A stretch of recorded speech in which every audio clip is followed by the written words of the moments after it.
दोस्तों, दुनिया के सबसे अमीर और मॉडर्न बिजनेसमैन एलॉन मस्क को लोग उनके कमाल के फ्यूचरिस्टिक बिजनेस आइडियाज के लिए जानते हैं।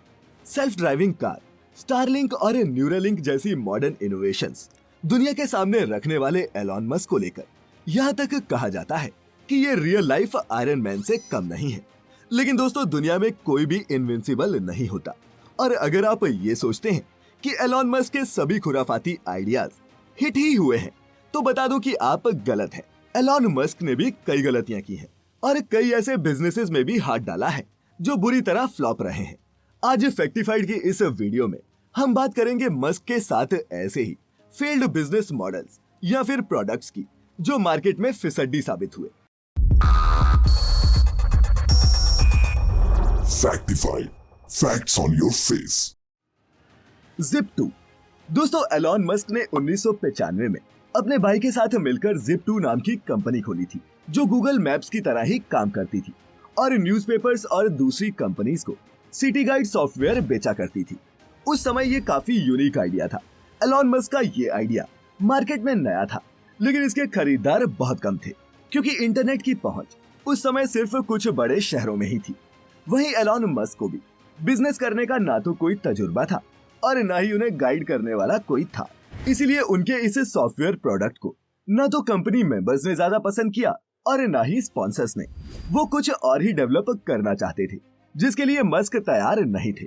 ऐसे में कंपनी के बोर्ड ने उन्हें सीईओ की पोस्ट से हटा दिया, जिसके बाद वो कंपनी में हिस्सेदार तो थे, लेकिन इस कंपनी की कंट्रोलिंग पावर उनके हाथों से जा चुकी थी। फिर 1999 में कॉम्पैक्ट ने Zip2 को $307 मिलियन में खरीदने के बाद बंद कर दिया। कई इंडस्ट्री एक्सपर्ट्स के मुताबिक ये .com एरा की एक लकी सेल थी और कुछ नहीं। खैर, मस्क को इस सेल से $21 मिलियन मिले, जिसे उन्होंने अपने अगले वेंचर X.com में लगा दिया। और दोस्तों, यही X.com आगे चलकर पेपल बना, जिसे आज की इस लिस्ट में मैं शामिल नहीं करने वाला। Mars oasis. दोस्तों, पेपल पर काम करने के दौरान एलॉन मस्क को मंगल पर पेड़ उगाने का आइडिया भी आया। एलॉन मस्क के इस बिजनेस प्रोजेक्ट का नाम था मार्स ओएसिस। पेपल के बिकने के बाद एलॉन मस्क के पास इतना पैसा आ चुका था कि वो स्पेस सेक्टर में भी इन्वेस्ट कर सकते थे। बस फिर क्या था, एलॉन मस्क ने रूस की स्पेस एजेंसीज को कांटेक्ट किया और उनसे कहा कि वो एक रॉकेट खरीदना चाहते हैं ताकि वो मंगल पर कुछ पौधे और चूहे एक्सपेरिमेंट के लिए बेच सके। और जैसा कि आप जानते ही हैं कि उस समय तो कई देश मंगल पर अपने रिसर्च रॉकेट तक तो भेज नहीं पा रहे थे, तो एलॉन मस्क का मंगल पर पेड़ उगाने का आइडिया किसे ही समझ आता।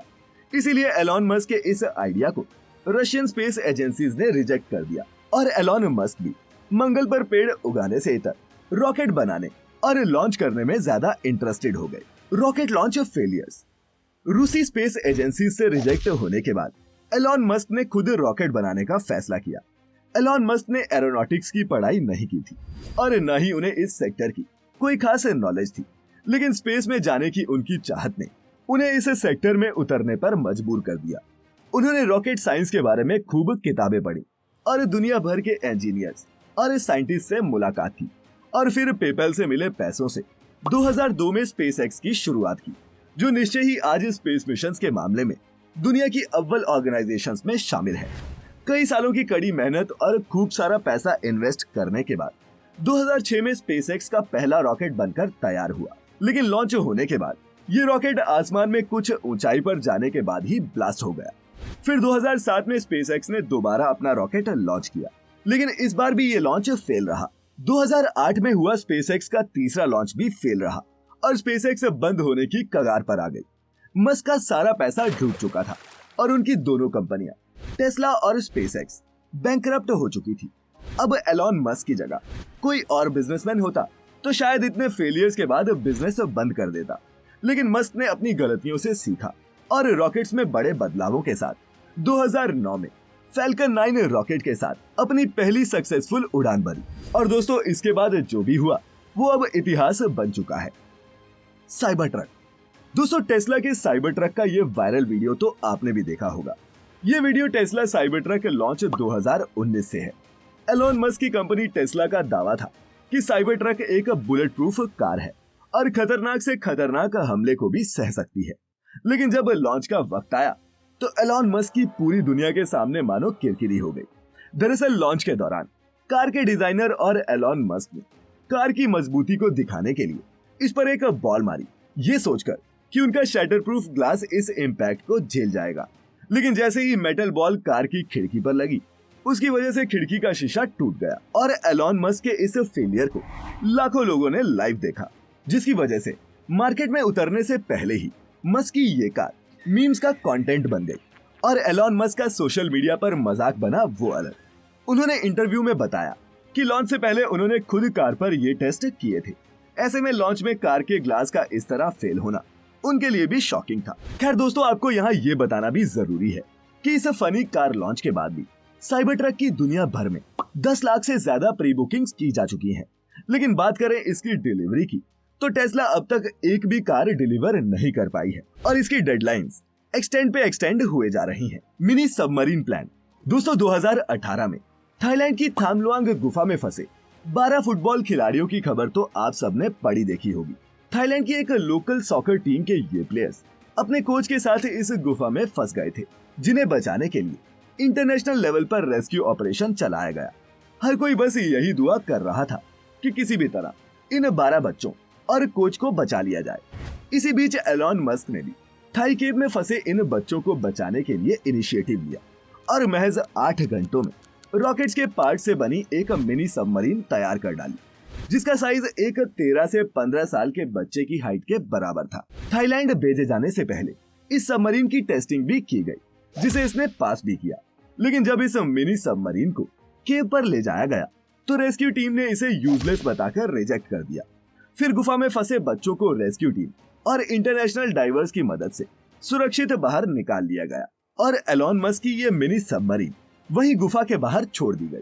खैर, एलॉन मस्क की ये इन्वेंशन भले ही फ्लॉप हो गई हो, लेकिन इस मिनी सबमरीन को बनाने के पीछे का मकसद नेक था या फिर ये था एक मार्केटिंग गिमिक, ये मुझे आप कमेंट्स में बताना। टेस्ला रोडस्टर दोस्तों, एलॉन मस्क के फेलियर्स की इस लिस्ट में टेस्ला की electronic sports car Tesla roadster भी है, जिसे खुद एलॉन मस्क ने भी एक डिजास्टर बताया था। टेस्ला रोडस्टर टेस्ला की सबसे महंगी कार थी, जिसकी मेकिंग कॉस्ट उसकी सभी दूसरी कारों की मैन्युफैक्चरिंग कॉस्ट से कहीं ज्यादा थी।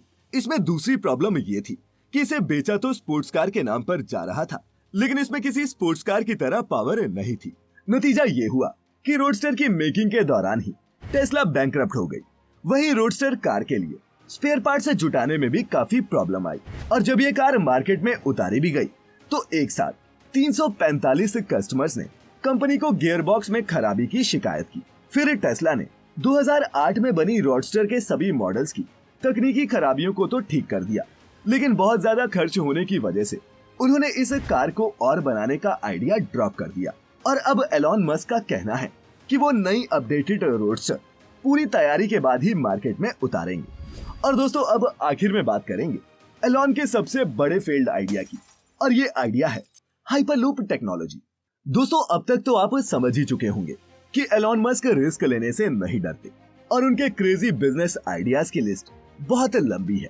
इन्हीं में से एक है हाइपरलूप टेक्नोलॉजी।